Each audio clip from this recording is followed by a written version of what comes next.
Not yet. They're not well recognized in very many places in the world yet. But in some countries, they have been studied pretty well, haven't they? In Russia and in Ukraine and in the former Soviet republics, yes. They were studied quite thoroughly. Unfortunately, when the Iron Curtain fell, Western telecommunications companies invaded that part of the world, and now everybody there is also addicted to their cell phones. So although on the books they officially have greater protective measures and more stringent limits, in practice it's not very different from here. And the average public doesn't know it anymore.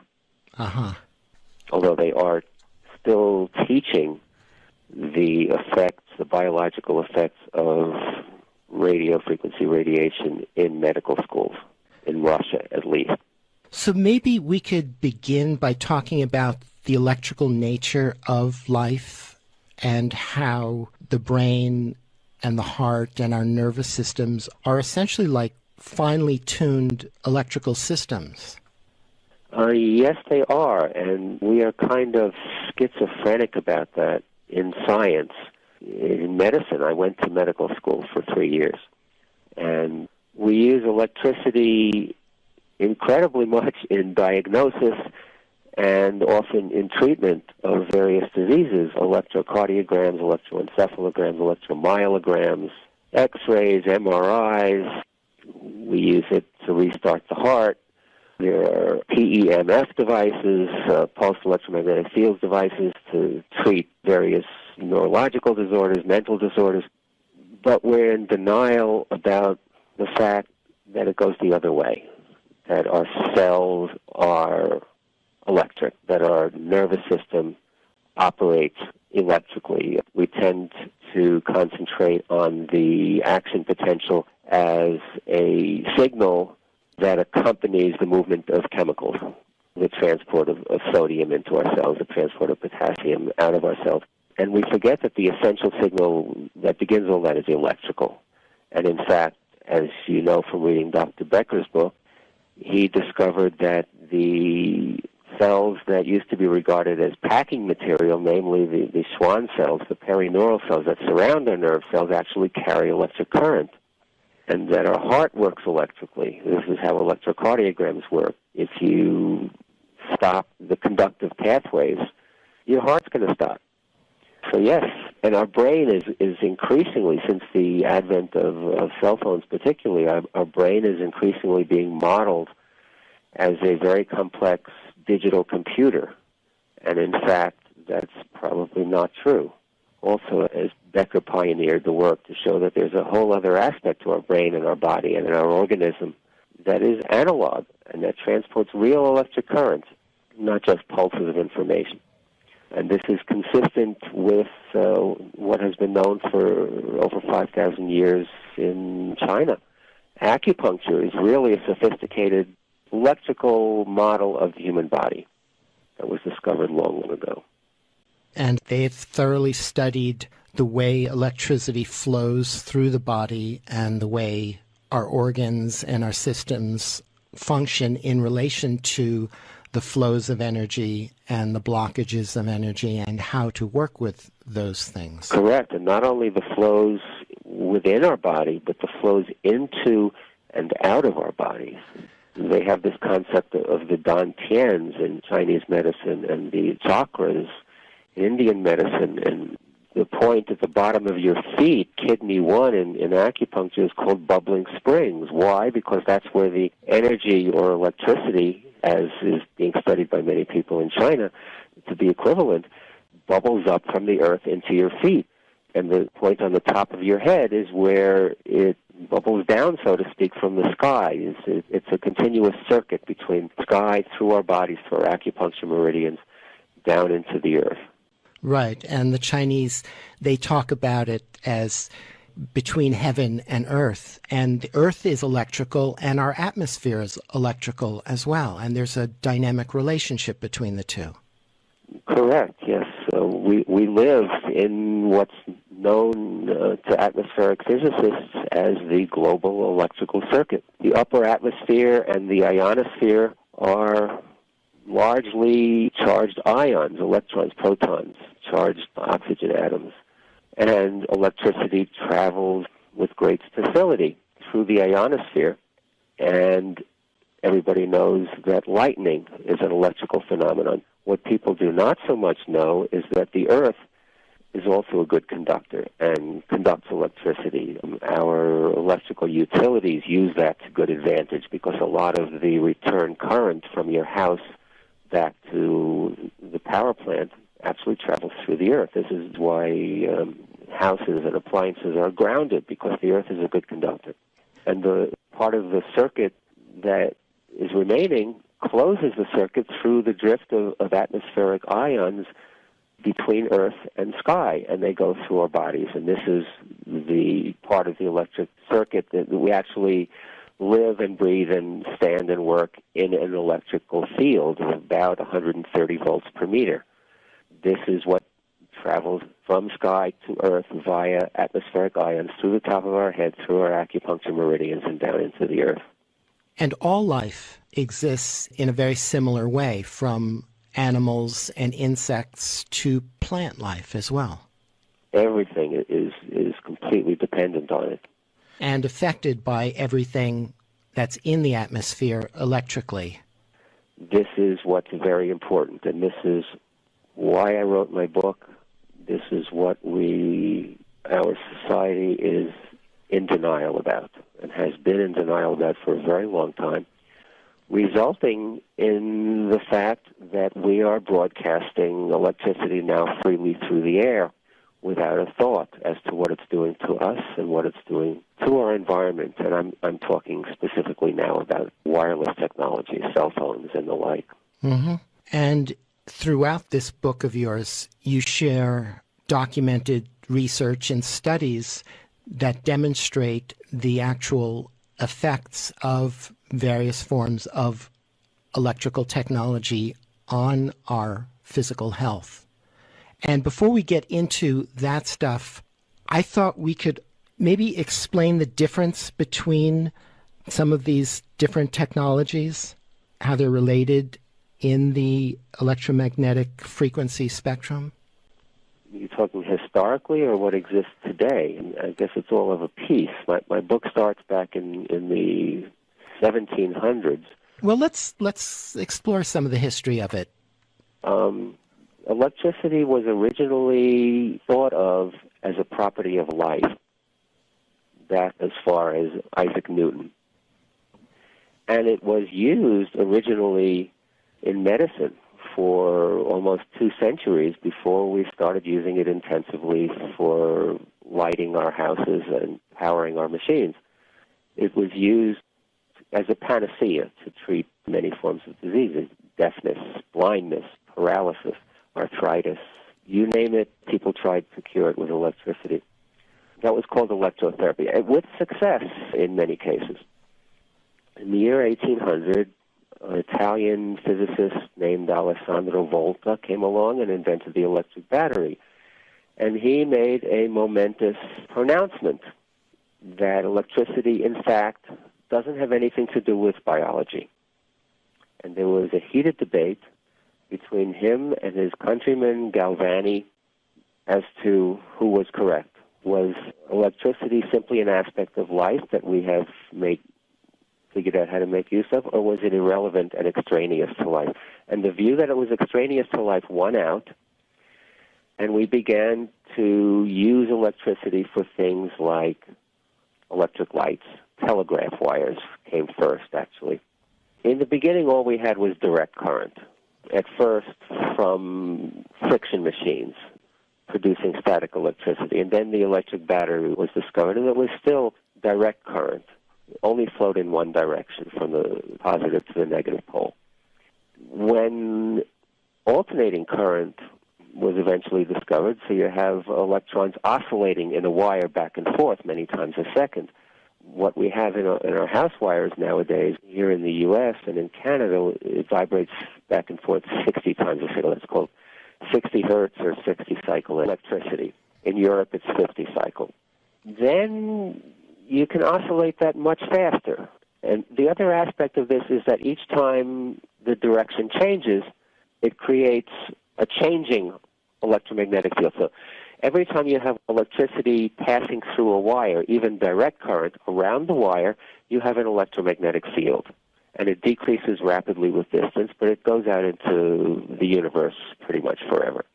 A changing electromagnetic field produces a wave of changes that also travels out into the universe. And that traveling change in the electromagnetic field is called electromagnetic radiation. So when you have electricity going through a wire, it creates an electromagnetic field around the wire. When the electricity changes, for example, when it goes back and forth, alternating current changes direction, the changes in the field radiates through space forever, and it's called electromagnetic radiation. It basically is a signal telling every other wire in space, every other electron in space, move in this direction. When it hits an electron, it can be miles away, the electron that gets hit by that wave starts to move. So a changing electromagnetic field produces electromagnetic radiation. When that radiation hits a wire someplace else, it induces an electric current in that wire. If it hits your body, it induces electric currents in the wires in your body. What are the wires in your body? They're your nerves, they're your blood vessels, they're your acupuncture meridians. So every time you get hit by either natural or artificial electromagnetic radiation, it induces electric currents to flow in your body. And the problem is that alternating current basically doesn't exist in nature. To some degree it does. When lightning strikes, it produces very low frequency vibrations. The Earth's magnetic field is direct current. So most of what we live in, except for very low frequency waves from lightning, is direct current. We've introduced alternating current, much more powerful than any natural fields that we evolved with. And we've increased the frequency way beyond anything that we've evolved with. So when we get hit with radio waves from radio stations and they're tiny, very, very high frequency radio waves from cell phones and cell towers, this also induces electric currents in any wire and in all the wires in our bodies, which we did not evolve with, and which interfere with the natural electric currents that flow through our bodies, that are not used to those kinds of frequencies, not used to those kinds of power levels, and our bodies are the equivalent of very complex electronic machinery that are getting interfered with. Mm-hmm. And electrical engineers understand how various more sensitive electronic equipment can be disrupted and even destroyed. It's called radio frequency interference, and they have to harden all the equipment so that all this stuff that's flying around doesn't interfere with each other. But they forget that we are also very delicate electronic machines, and we also have to be taken care of so that all this stuff flying around doesn't interfere with us. Right. It's producing a soup out there of what you could call dirty electricity. We have this concept of dirty electricity in wiring, which you can easily detect with an AM radio. If you have a handheld, battery-operated, analog, not digital, AM radio, and you tune it to the beginning of the dial where there's no station, and you turn it on, if there was no dirty electricity around you, you would hear a gentle hiss. But if you bring it next to your wall where there's a wire flowing through, or next to an electric light switch, or next to an outlet, in most people's houses nowadays, the radio will buzz and scream and produce all kinds of wild noises. That's called dirty electricity, because all these electronic devices are plugged into our walls, and they're producing high-frequency alternating current of various weird kinds of stuff, and it's going into our house wiring, and it's radiating at us, and this is making us sick. And this has been called dirty electricity. Dr. Samuel Millam wrote a book called Dirty Electricity in 2011. That's the basis for some of my research as well. Out of curiosity, is there any such thing as clean electricity that isn't harmful? That's man-made? Well, that's a good question. To some degree, all man-made electricity is harmful. And that has been the case since we started using static electricity, as you saw in the beginning of my book, that there was harm. To some degree, that can be cleaned up. There are engineering solutions. The electromagnetic field around a wire is an unintentional field, and you can shield it. You can twist wires, and you can bury them, and you can configure them so that you can minimize the electromagnetic field coming out of it. As soon as you start putting alternating current through it, the shielding problem becomes more difficult, but not impossible. The difference between all of that and wireless technology is that suddenly we're broadcasting it deliberately over every square inch of the Earth. And that is dangerous, and that cannot be fixed. Right, it's not contained. That's right, it's no longer contained. So using the analogy of a fire, contained within the fireplace, it's very useful, but if it gets out, it can destroy everything.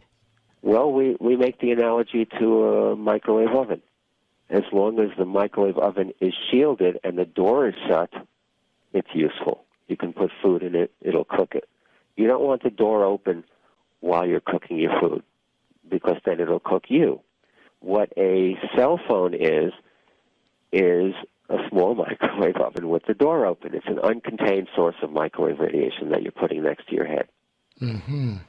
So let's get into the effects, and let's start by talking about the historical connections between the rollout of each new level of electrical technology and the illnesses that erupted at the same time. Okay.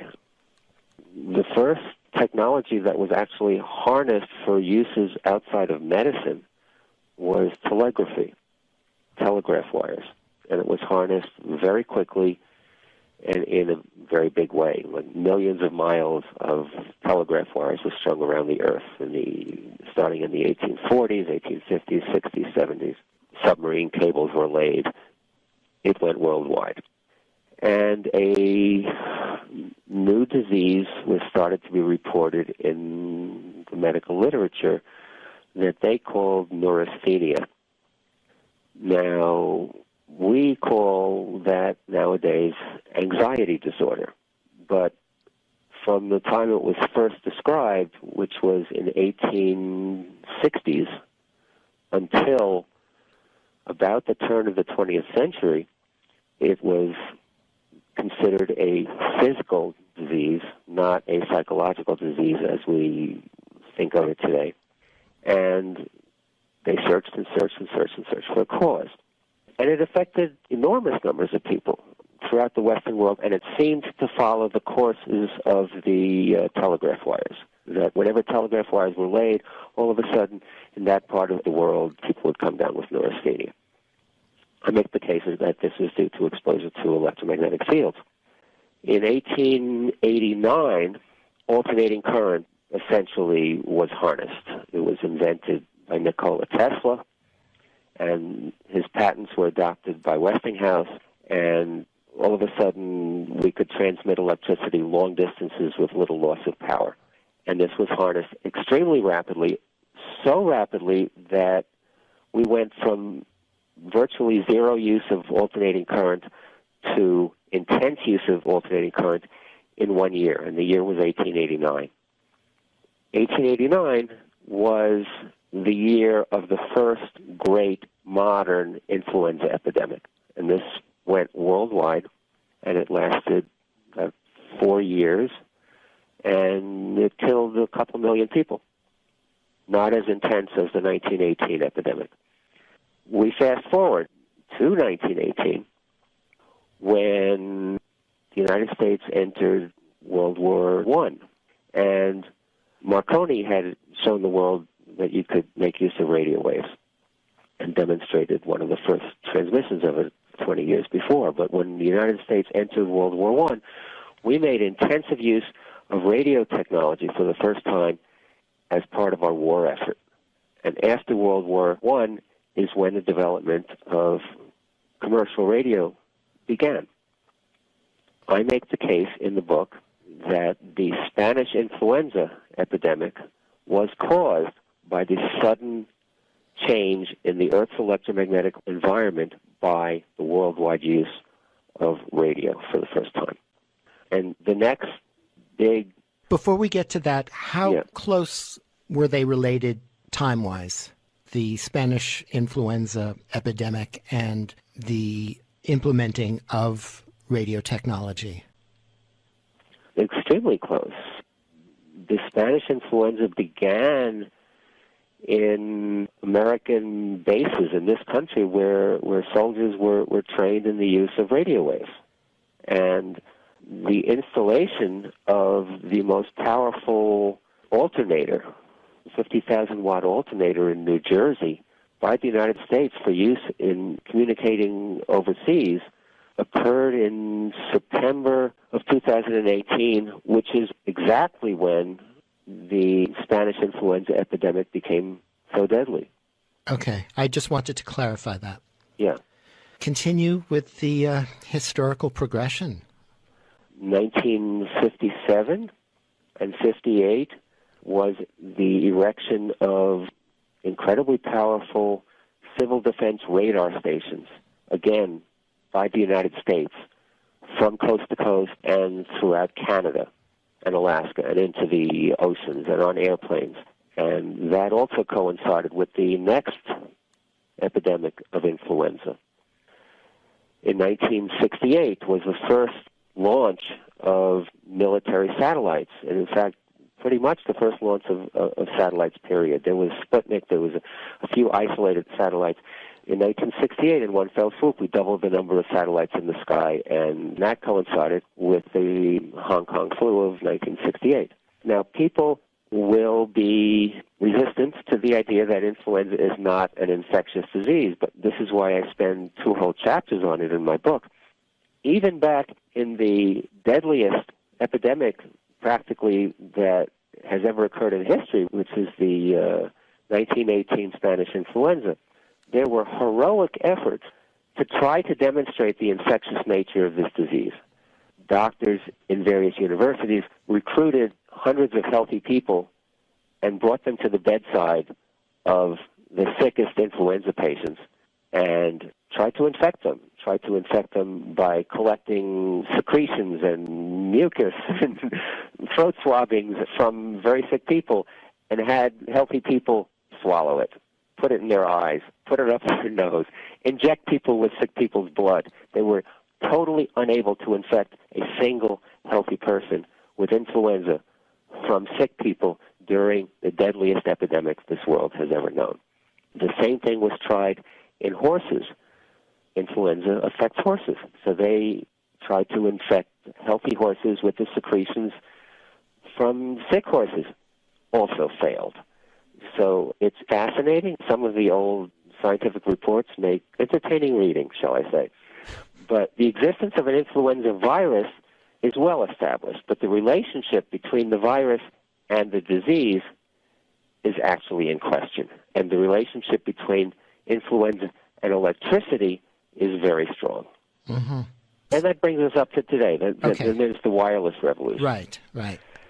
Which is really the impetus for writing my book, because I'm the president of the Cellular Phone Task Force. We were formed in 1996 when digital cell phone technology came to the United States. And the impetus for my helping to start this is my own injury by electromagnetic energy back when I was in medical school, which is what prevented me from finishing my 4th year. So I already was studying this since the year 1980, and I lived in New York City, and I had a support group, namely of other people who were injured either by chemicals or electricity. And when we saw what was coming, namely the wireless revolution, something had to be done about it. So I started this organization. And I learned pretty quickly, number one, people didn't want to hear about it. Number two, politicians didn't want to hear about it. Number three, judges didn't want to hear about it.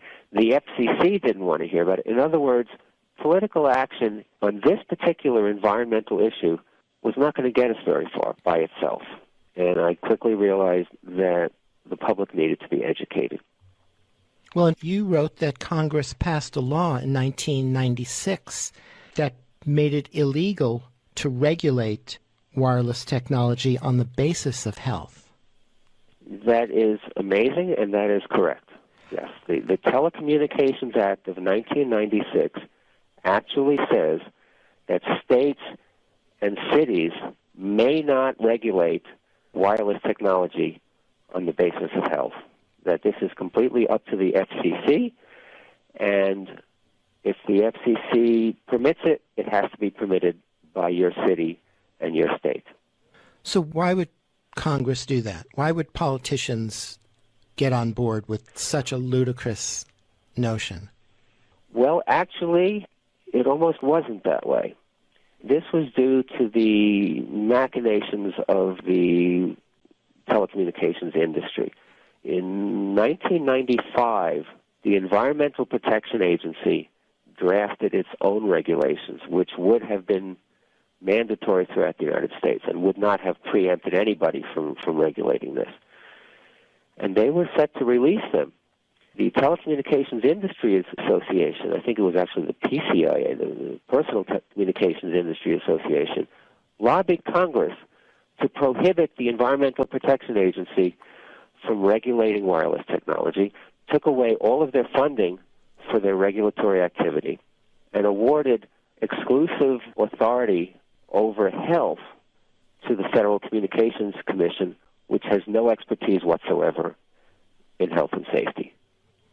And the Telecommunications Act of 1996 originally did not have that provision in it, but it went into committee.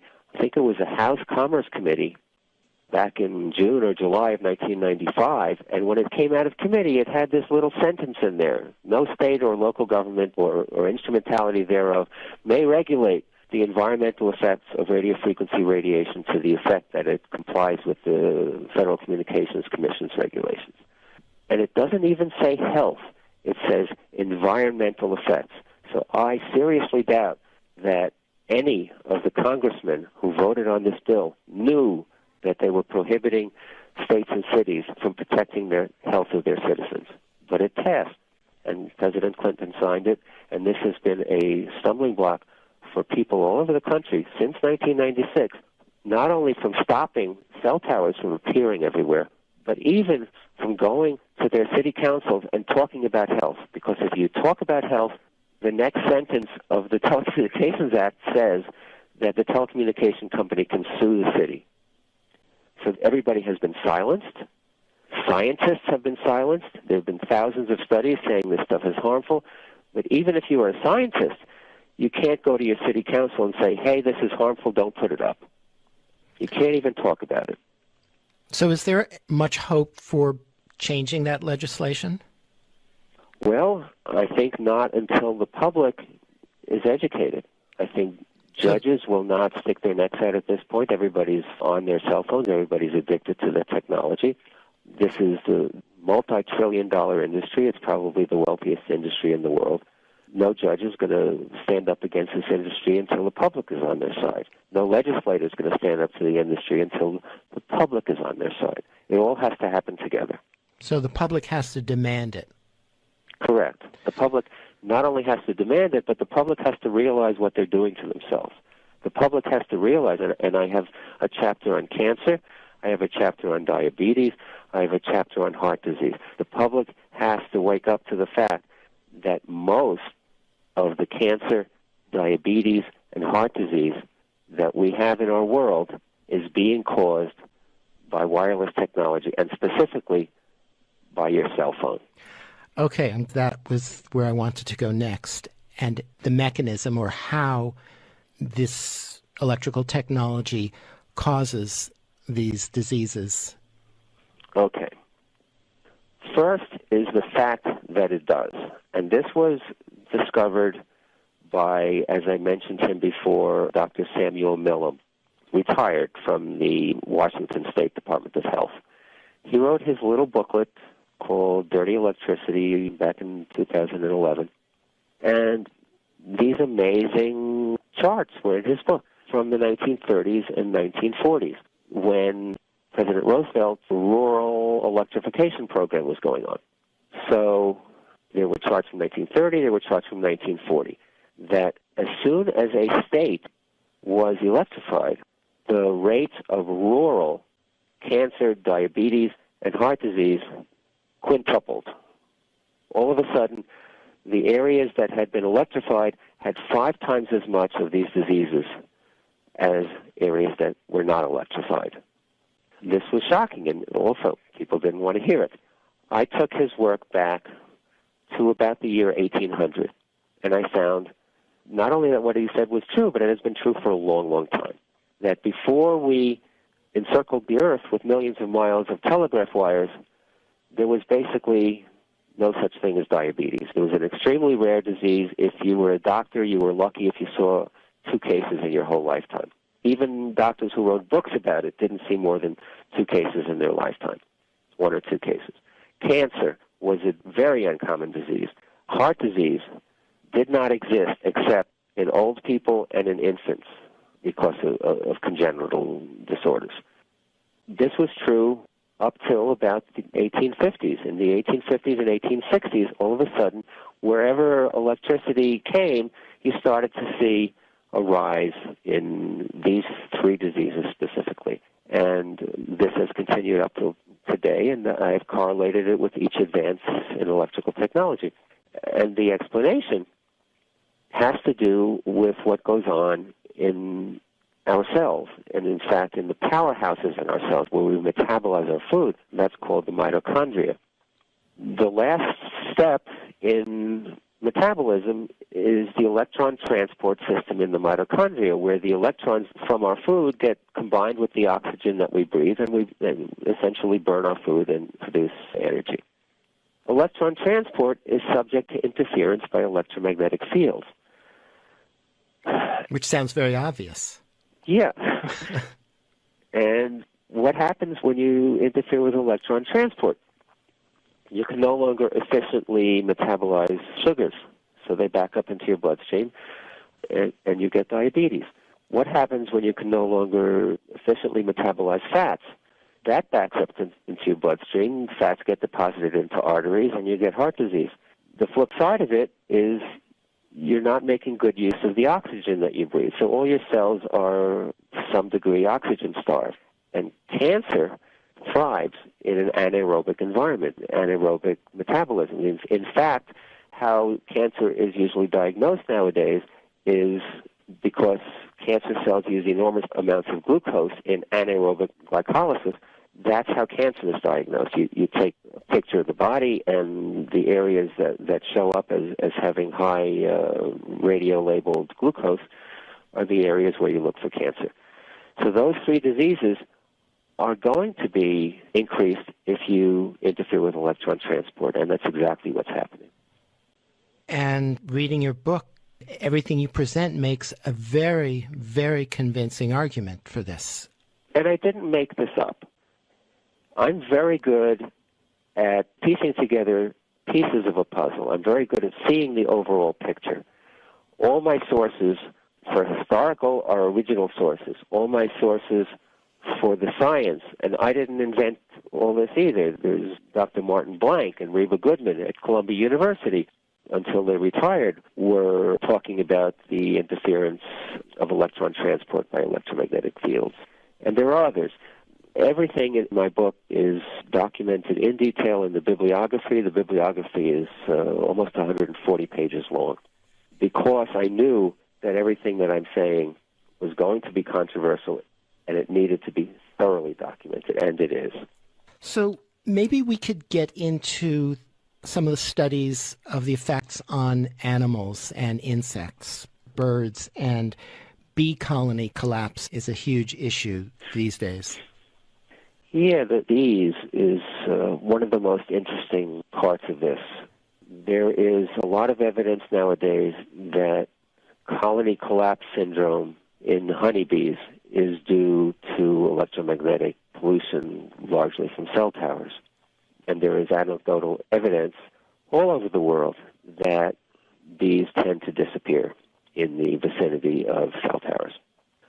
There's been work explaining this, but let me go back again to the history, that the first instance of reporting of something like this occurred on the Isle of Wight, yes, off of England, where Marconi built his first radio station.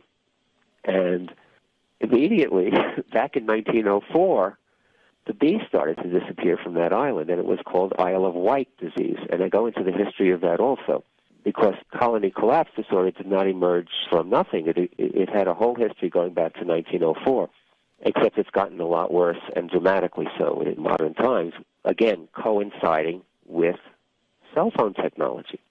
The most dramatic experiment was done, I believe, in Switzerland by Daniel Favre. I may be getting him mixed up with somebody else, but there was a dramatic experiment where they exposed honeybees to an actual cell phone. And then, at short intervals, took samples of the bees' hemolymph, which is the bees' version of blood. And within 10 minutes after the exposure to a cell phone, the bees were practically not metabolizing their food. That the sugar levels rose to very high levels in their blood. The fat levels rose to very high levels in their blood. The protein levels, the amino acid levels rose to very high levels in their blood. They ceased metabolism, and all it took was 10 minutes to a bee. And their metabolism is very, very much faster than ours is, so it shows up first. But it's spectacular. You asked about birds. There have been surveys of birds. I highlight Alfonso Belmori's studies in Chapter 16, because he specifically took surveys of all the different birds in Valladolid, Spain, where he lives and works. He's a wildlife biologist. And he showed how all the different species were very much more common in areas where there were no cell towers. And they became less and less common the closer you got to cell towers. And he observed their behavior and described their behavior. He observed storks and sparrows. He did experiments with amphibians, raising them in tanks, shielded and non-shielded. Also very dramatic. The shielded tanks, those tadpoles that he raised, they were both on a balcony of a building, like the fourth story of a building that was 200 meters away from a cell tower. The shielded tadpoles all lived. The unshielded tadpoles practically all died. It was very dramatic. And so it makes you ask the question, why are so many species of amphibians disappearing from remote wilderness? It probably has very much to do with we don't treat radio stations and radar and cell towers, which we put in remote wilderness, as environmental assaults, and they are. And they affect plants as well. There are studies of how forests were affected by radar stations.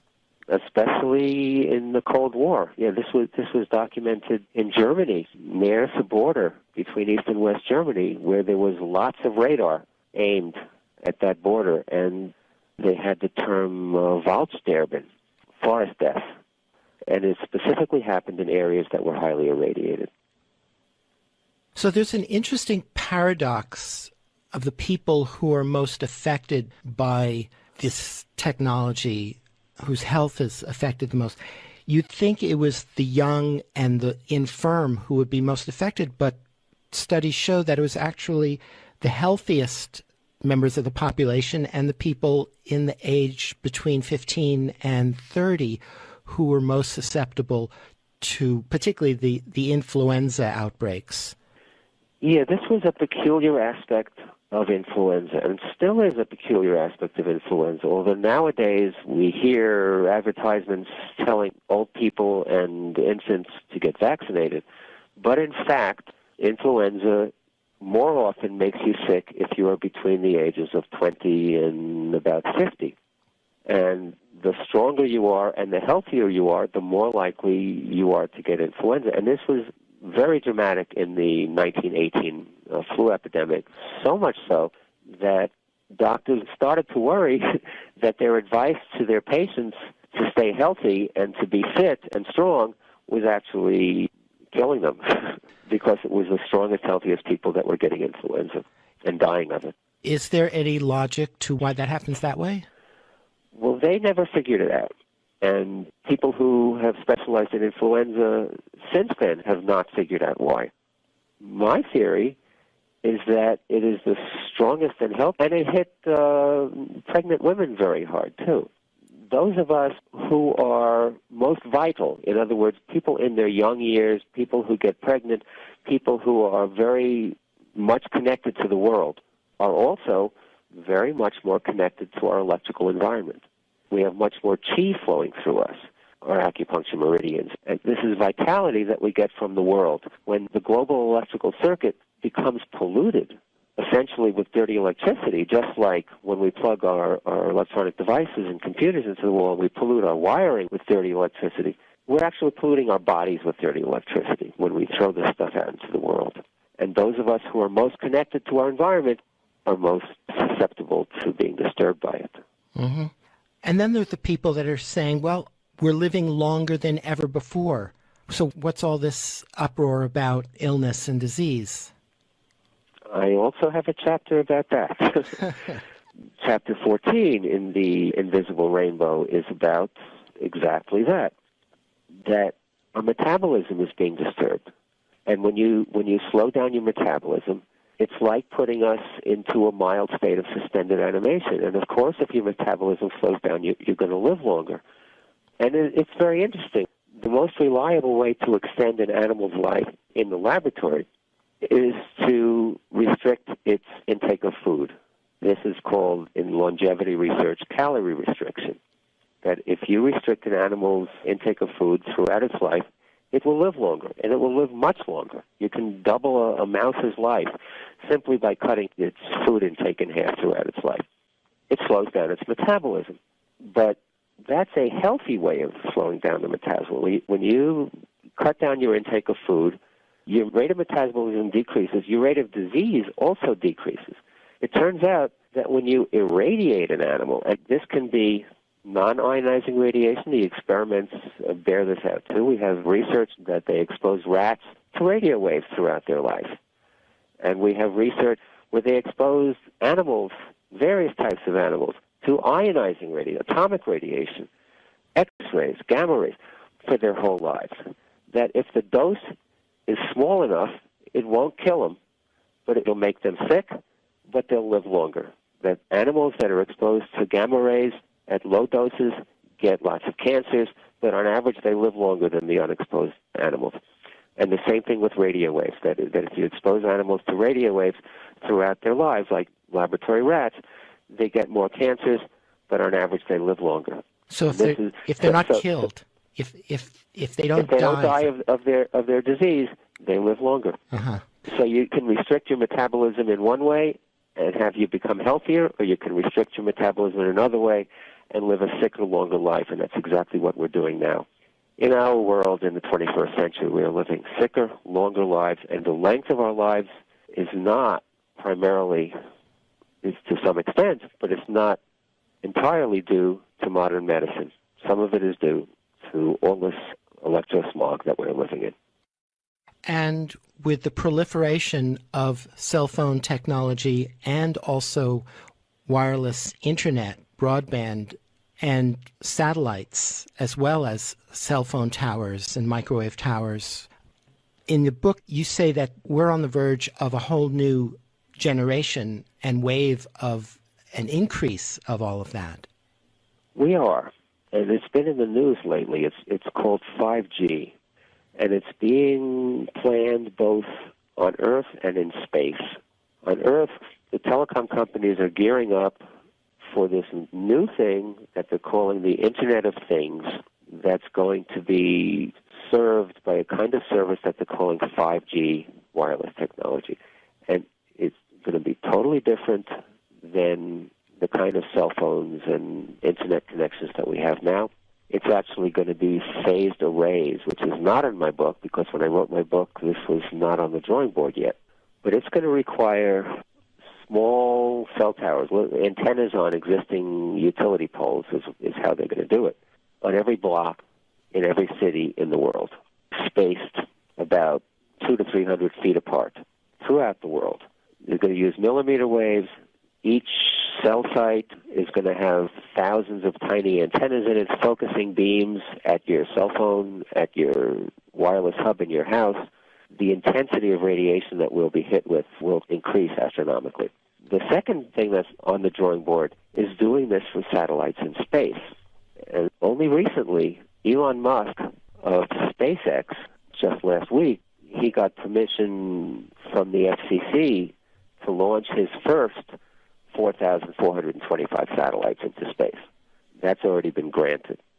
Eventually, SpaceX's plans are for 12,000 satellites completely blanketing the Earth with phased array antennas, super high-speed internet from only 200 miles in altitude. They're going to irradiate every square inch of the Earth. There's going to be no place remote enough where you're not getting irradiated.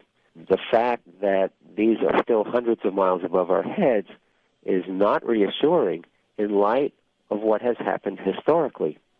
That every time we have dramatically changed the properties of the Earth's electromagnetic field, which is called the magnetosphere, it has had dramatic effects on health down here on Earth. And so we are sounding the alarm. There's a new organization, relatively new, it was founded 3 years ago, called GUARDS. It's the Global Union Against Radiation Deployment in Space. And GUARDS has a website, stopglobalwifi.org. My website is cellphonetaskforce.org.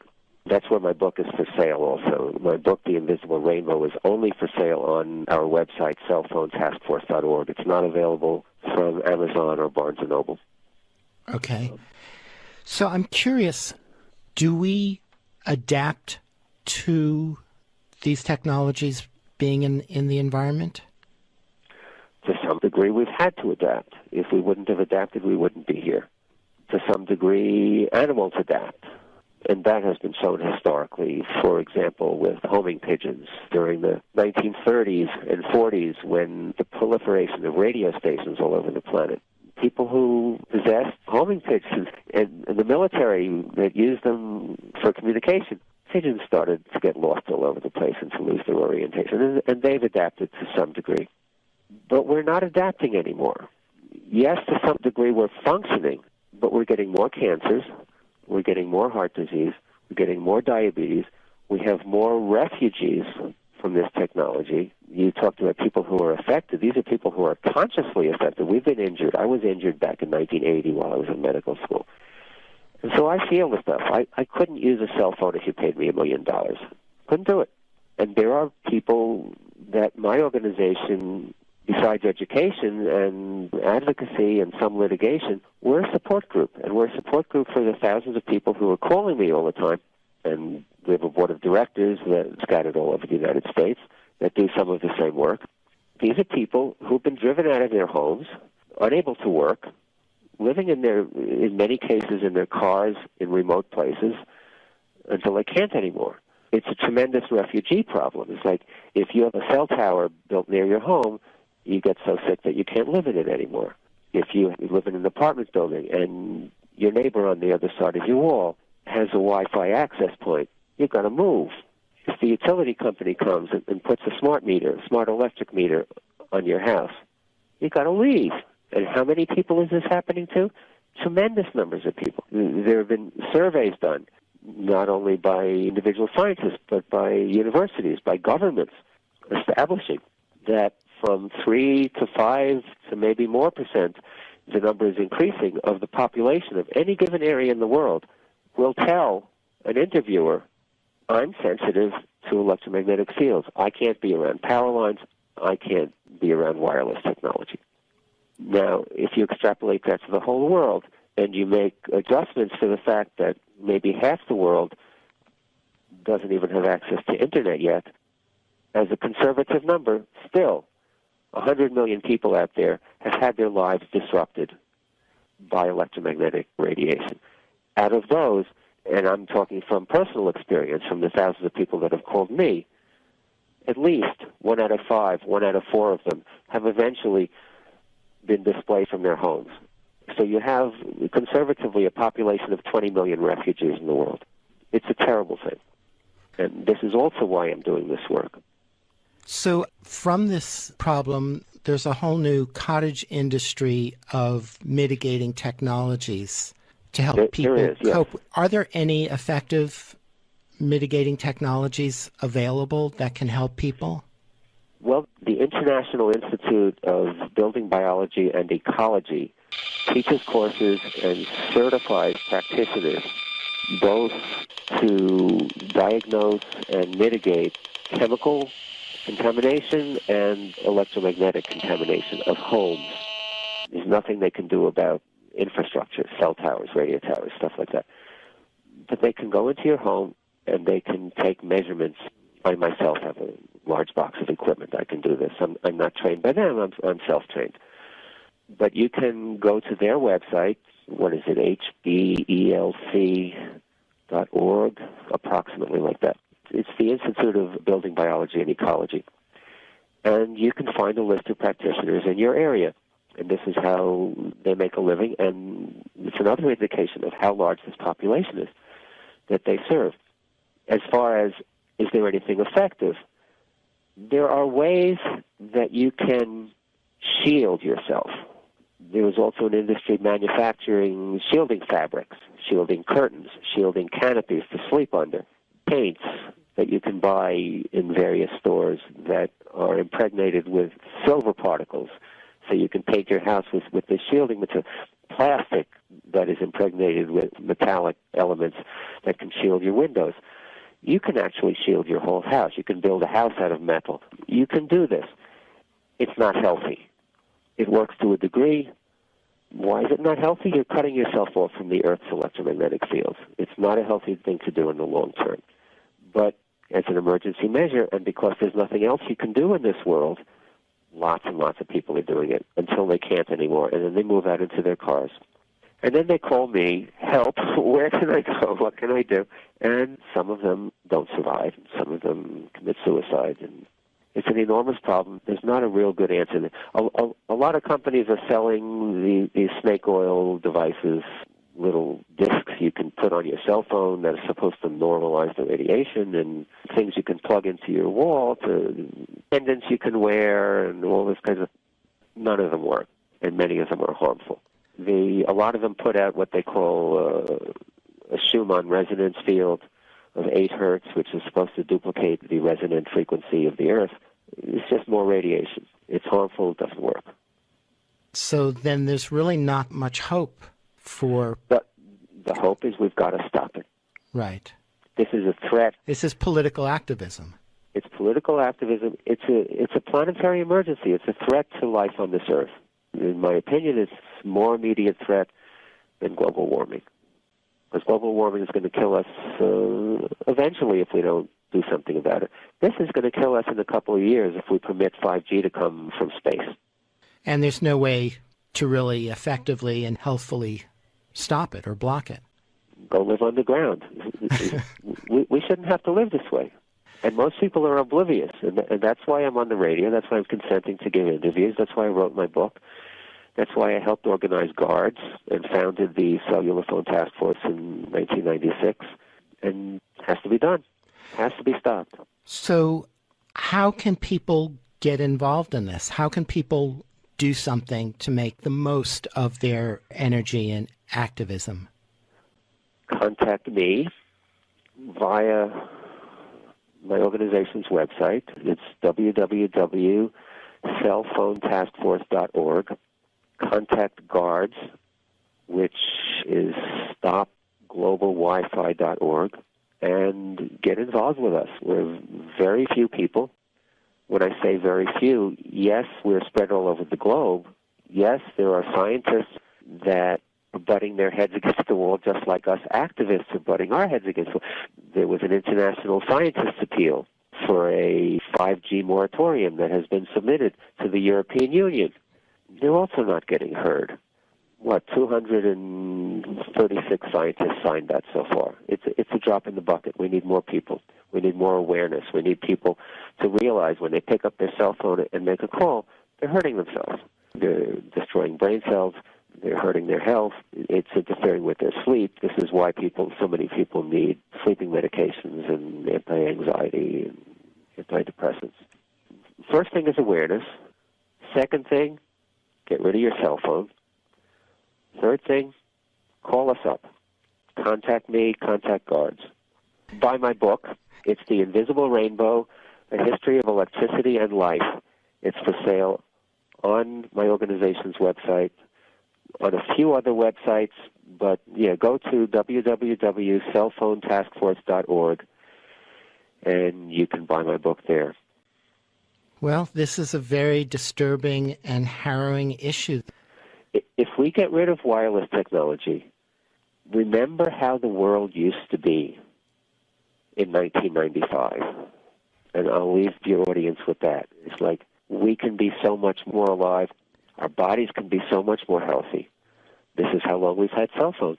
Okay. Most of us. Okay, so you're talking about we can stop using cell phones. We can at least get that level of relief. Not just stop using them, you have to throw it away. Because as long as you have it, you are perpetuating the infrastructure. Right, right. You're paying for your cell phone. The telecommunications company is required by law to serve you. Mm-hmm. That means all these cell towers, that means 5G, that means all these satellites. Yep, yep. And this is the largest industry on the planet at this point. It's the largest industry on the planet, and it's the largest cause of disease. Mm-hmm. And people counter with, we're not going to get rid of cell phones. That's not going to happen. And I have to tell them, well, do you want the world to continue? Do you want to put an end to life? How much do you value life on Earth? You have to make a choice. Mm-hmm. Yeah, that clarifies the issue very well. And that's a great note to end on. Thank you so much for all your work and for your time today. Thank you, Tonio. It's been a very interesting conversation, and it's a fascinating book. I expect it to be reviewed in a environmental history journal shortly. And that was Arthur Firstenberg. He's been hailed as the Rachel Carson of the 21st century. After graduating from Cornell University with a degree in mathematics, he attended the University of California at Irvine School of Medicine when an X-ray overdose cut short his medical career. For the past 35 years, he's been a researcher, consultant, and lecturer on the health and environmental effects of electromagnetic radiation.